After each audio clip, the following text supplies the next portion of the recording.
What's on, ladies and gentlemen? My name's Ross, I like games, and today we need to be taking a look at the top 10 discards from Worlds Collide. We've already gone and had a look at logos. I'll link that video in the description, but I like doing a top 10 of every house. So let's start off having a look at DIS. We do have some honourable mentions here, some cards which I couldn't put on the list, and they've all got something in common. And what that is they are too gosh darned risky. So, Harvest Time. What you do is you choose a trait, you purge each card with that trait, and each player gains 1 amber for each card they control that was purged in this way. So what you could do was play against a Shadows deck and purge all of their thieves, and many of the cards are thieves. Think Urchin, think Silvertooth. The problem is they then gain 2 amber. So either you're purging your opponent's cards but giving them amber, or you're getting amber but purging your own cards. It's not worth it. Similarly, the Oxdits. Lesser Oxdit, the lesser of the two. 3 power, 0 armor creature with elusive. And when you reap, keys cost +3 during your opponent's next turn. You get to increase the cost of your opponent's keys every turn. But when you play, you have to purge each card in your hand. And purging means they ain't coming back. Don't get me wrong, there are plenty of times where you can do this and not purge anything you really need. But there are going to be just as many times where you purge cards you do want, and then your opponent just knocks out Lesser Oxdit. Because remember, the turn it goes down is exhausted. It is the next turn that you've got DIS. After that, you can do it. There's going to be plenty of times where this just isn't worth it. As for the Greater Oxdit, 4 power, 0 armor with Taunt. That is to say, your opponent cannot take out its neighbours, they have to take out it. At the end of your ready card step, purge a card from your hand. If you do, give Greater Oxdit 2 +1 power counters. So you can build this up to be a fantastically powerful creature, but then by the same token, you're constantly purging cards from your hand, which is bad. And if your opponent plays something like a Lights Out to make you pick it up, or the Harder They Come that purges a creature with power 5 or higher, which will be the case here just as soon as you've done this like once, then it doesn't matter what power you are, your opponent's still getting rid of it. I just don't think it's worth the investment. So coming in at number 10, and shout out again to everybody who helped out with the poll I popped up on Facebook. Nobody voted for him, but I'm putting Lord Invidius in at number 10. I love Lord Invidius. Now, this is, of course, the leader of DIS. Every house does have a leader in Worlds Collide. 5 power, 0 armor with elusive. But while he's in the center of your battle line, it gains Reap, take control of an enemy flank creature and exhaust it. While under your control, it belongs to House DIS. So as long as it's in the center of your battle line, you can just reap and take one of your opponent's creatures. That sounds like fun. You can just use your opponent's creatures. I'm sorry, but I really like that. That seems fun to me. In at number 9, now this is the start of a little bit of a run. We have got SNAG'S Mirror. SNAG'S Mirror is an artifact that gives you an amber bonus, and after a player chooses an active house, their opponent cannot choose the same house as their active house on their next turn. Now this isn't always going to be relevant. This works where you and your opponent have the same houses in your deck. But if you've both got Shadows, which let's face it, is going to happen a lot because Shadows are the best house, then what essentially happens is you choose Shadows, so your opponent then cannot choose Shadows as well. It is not the best house controlling card that we've got, but it's a pretty gosh darn good one. In at number 8, Snaglet. A 2 power, 0 armor creature with elusive. First time you are attacked, nothing happens. Your opponent has to attack twice. Once to break the elusive, once to destroy it. And it's got an action whereby you choose a house, and if your opponent chooses that house as their active house on their next turn, you steal 2 amber. Now, on the one hand, this doesn't actually stop your opponent choosing a particular house, but what it does do is make them give you amber if they do. So you choose, I don't know, let's for argument's sake say Shadows again. Your opponent can choose shadows next turn, but if they choose shadows, they've got to give you 2 amber just to get going. You're making your opponent make a very awkward choice, and that sounds pretty good to me. And finishing the run in at number 7, Snag. By now you know it's to do with controlling the house that your opponent is allowed to choose, but Snag is the best version of it. It is a 5 power, 0 armor creature, and when you fight, your opponent must choose the house of the creature Snag fights as their active house on their next turn. So you might know that your opponent has a key charge handy, and you know that letting your opponent have that key charge will inevitably lead to you losing the game. So what you do is you just fight a creature of your opponent's other 2 houses, and oh look, now your opponent cannot choose Untamed. This literally lets you choose your opponent's house for them. Now that is, of course, if they've got a relevant creature on the battlefield. You see, if they don't have a creature on the battlefield of that house, then it's kind of irrelevant. You cannot force them into being shadows if there is no shadows creature on the battlefield. The other thing is that either you get destroyed or your opponent's creature gets destroyed, so sooner or later either Snag itself will go down, or your opponent will not have any creatures of the house you want to force them into on the board, so they'll be able to choose a different house. Ayo. E on the Fringes, in at number 6, a very awkward card, because in the text it says, during your turn, after you discard a discard, you may purge a discard from a discard pile. Did they not see this coming when they designed and named the house? Twice! It says discard a discard. Or, discard from a discard pile. Come on, you can do better. 1 power, 0 armor creature with elusive. But if you do discard a discard from your hand, you may purge a discard from a discard pile and steal an amber. Now look, this is stealing. Stealing is good.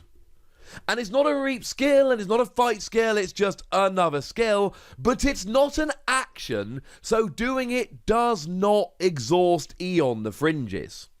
And it doesn't seem to be limited to once per turn.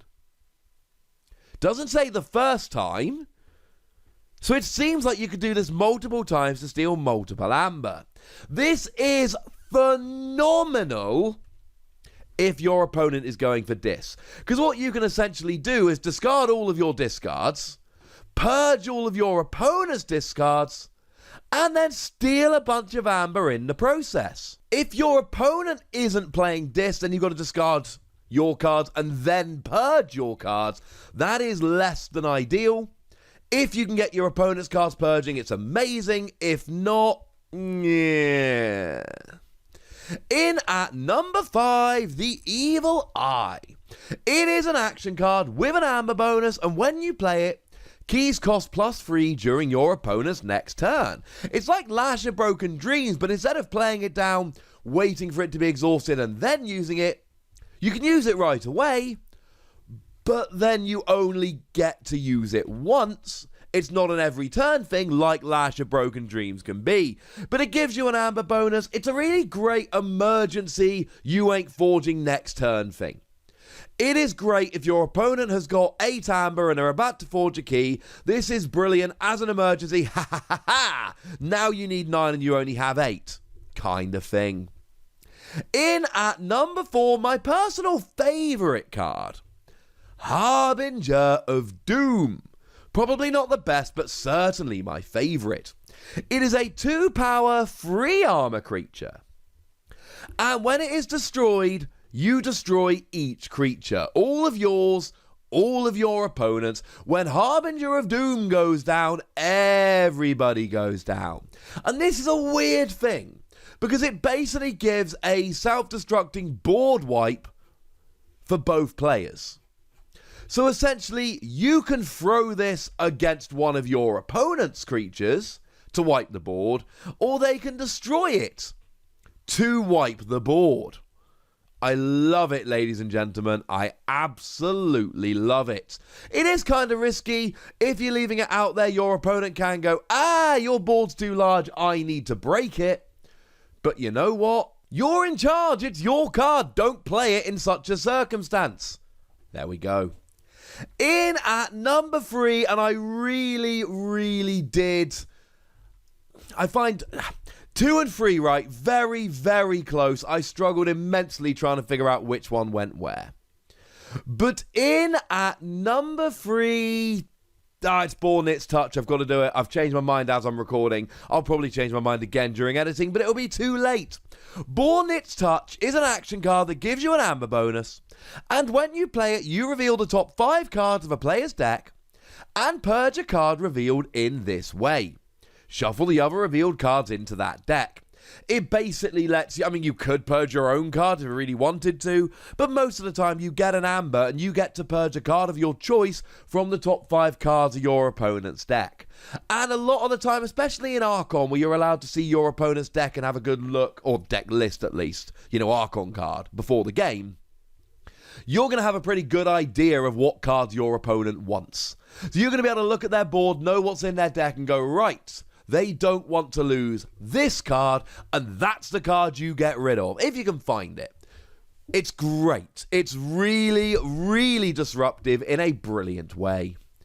In at number 2, Obsidian Forge, an artifact that gives you an amber bonus and lets you sacrifice any number of friendly creatures, and then forge a key at +6 current cost, reduced by 1 for each creature sacrificed this way, and then if you do, you destroy Obsidian Forge.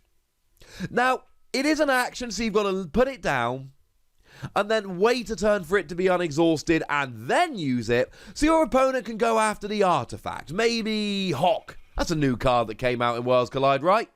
Hawk sound about right? Lets you destroy an artifact and gain an amber.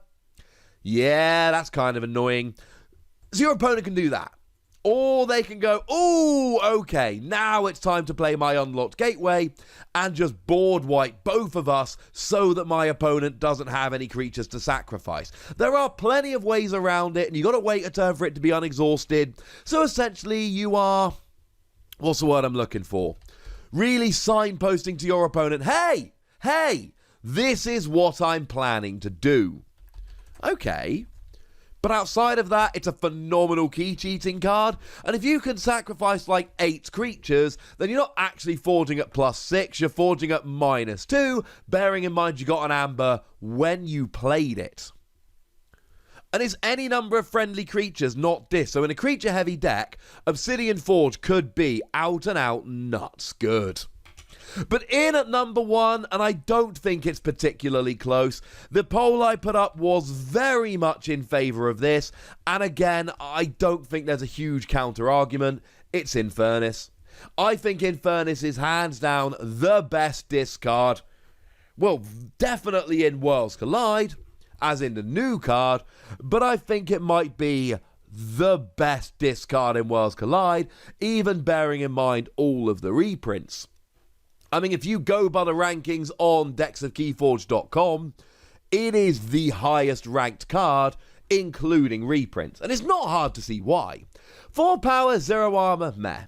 But when you play it, you purge up to 2 cards from a discard pile, and then your opponent loses amber equal to the total amber bonus of the purged cards. Now, you could purge your own, for instance, if you've got ones with good amber bonuses in there, but it's way more fun to purge your opponents. I mean, one of the best uses for this is Dust Pixie. We see this a lot in Call of the Archon decks. This isn't in Worlds Collide, but it's in Call of the Archon, so in an Archon tournament you'll be fine. Double amber bonus, and your opponent is just trying to play it, and then use Nature's Call to pick it up, and then play it again, and just go nuts, probably having a full moon down at the same time. It's really annoying. Purge 2 of them and your opponent loses 4 amber. That sounds pretty good to me. Or maybe your opponent's gone and played a Virtuous Works. Purge 2 of those and steal 6 amber. Now, the absolute best option here is Fertility Chant. You see, Fertility Chant gives 4 amber. Now, it's not actually quite that straightforward, because when you play it, your opponent actually gains 2 amber. But that's not what we're looking at when we're playing Infurnace here. It is just the printed amber bonus on the card. So if you could somehow find a deck that's playing 2 fertility chants, you can purge them both so they ain't coming back while making your opponent lose 8 amber. Yes. All of the yes. So there we go, ladies and gentlemen. Those are the top 10 discards from Worlds Collide. But as always, I would be delighted to know what you think. I want to know what your favourite cards are. I want to know which of these you think are good. And of course, if you want to give me your full top 10 in the comment section, I would be delighted to see them. Go nuts in the comment section, but please do remember the rules. Be nice, would you? And then make sure you like this video, subscribe to this channel, and follow me on Twitter at the Wossy, where we talk Keyforge and a whole bunch of other games. And please do consider checking out patreon.com/PTCGradio. It's the best place to support the channel. You get weekly bonus podcasts where I answer all of your questions. You can demand I make a video. We got a lovely little community. Come join us. But by far the most important thing, as always, look after yourselves till next time, would you? Thank you very much for watching. My name's Ross, and you've been watching PTCG Radio.